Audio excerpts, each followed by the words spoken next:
Welcome back to Mr. Ethan Stories, where we share inspiring stories that touch the heart and remind us of life's powerful lessons. Today's story is one of resilience, humility, and unexpected revenge.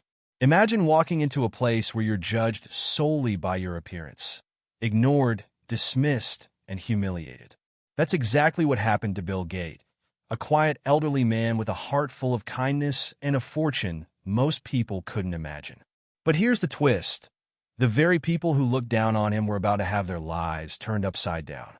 In this story, you'll witness how Bill Gates not only turns the tables, but teaches a lesson that will leave everyone speechless. Before we dive in, let us know in the comments where you're watching from, and don't forget to hit the like button, subscribe, and ring the bell for more incredible stories. Now let's get into it. This is the story of the billionaire's revenge, a lesson in humility. Picture a brisk autumn afternoon in a bustling city. Among the glittering storefronts and bustling streets, an elderly man, Bill Gates, parks his aging sedan outside a high-end car dealership. The showroom gleams with luxury, showcasing vehicles worth more than most people earn in a year. Bill Gates, dressed in a weathered jacket and well-worn shoes, steps inside, his eyes scanning the sleek cars with quiet admiration. To the staff, he looks out of place, a man they assume has no business being there. But Bill Gates isn't just any man. Behind his modest demeanor lies a billionaire who has built his fortune with hard work and humility. What happens next, however, will change the lives of everyone in that dealership forever. Bill Gates walks through the dealership, pausing by a gleaming luxury sedan. He runs his hand along the polished surface, imagining himself behind the wheel. Minutes pass, but no one approaches him. Salespeople in sharp suits buzz around younger, flashier customers, offering handshakes and warm smiles. Bill Gates waits patiently, but the glances he receives are filled with disdain. Finally, he approaches the main desk, where three salesmen are engrossed in conversation. "Excuse me," Bill Gates says politely. "I'm interested in purchasing one of your vehicles. Could someone assist me?" The man behind the desk barely looks up. "We're a bit busy right now," he replies curtly. "Why don't you come back another time?" Bill Gates steps back, his chest tightening with a mix of embarrassment and anger. As he turns to leave, he hears a faint chuckle and a muttered comment, probably just a window shopper. Driving home in his old sedan, Bill Gates feels the sting of their judgment. But rather than let the humiliation consume him, he channels his frustration into action. Late into the night, he makes calls to his legal team and influential contacts.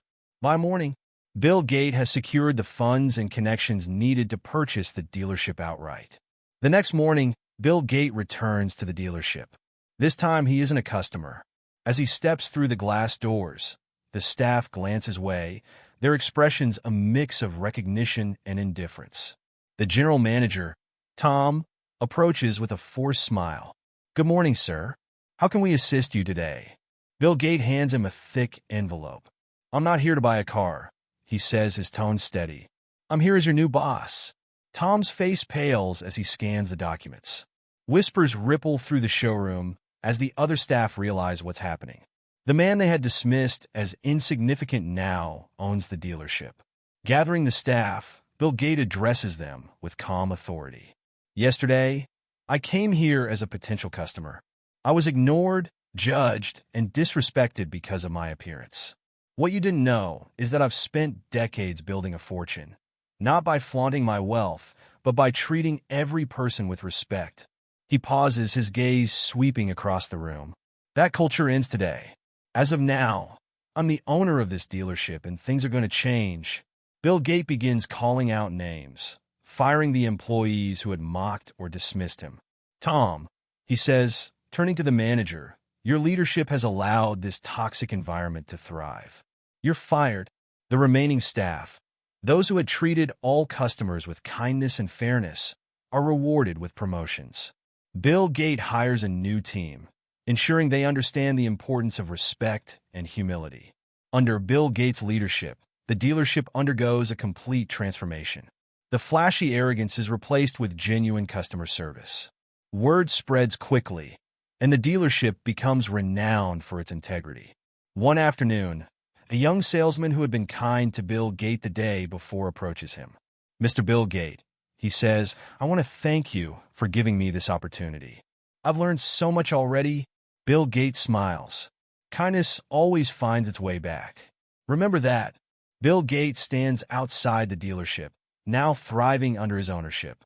The once dismissive staff are gone, replaced by a team that values every customer. Bill Gates, content with the justice he's brought, reflects on the experience. "Appearances can be deceiving," he says, turning to his new staff. "Treat everyone with respect. You never know who might be walking through your door." What would you do if you were in Bill Gates' shoes? Share your thoughts in the comments below. If this story inspired you, hit the like button, subscribe, and turn on notifications for more stories that will leave you speechless.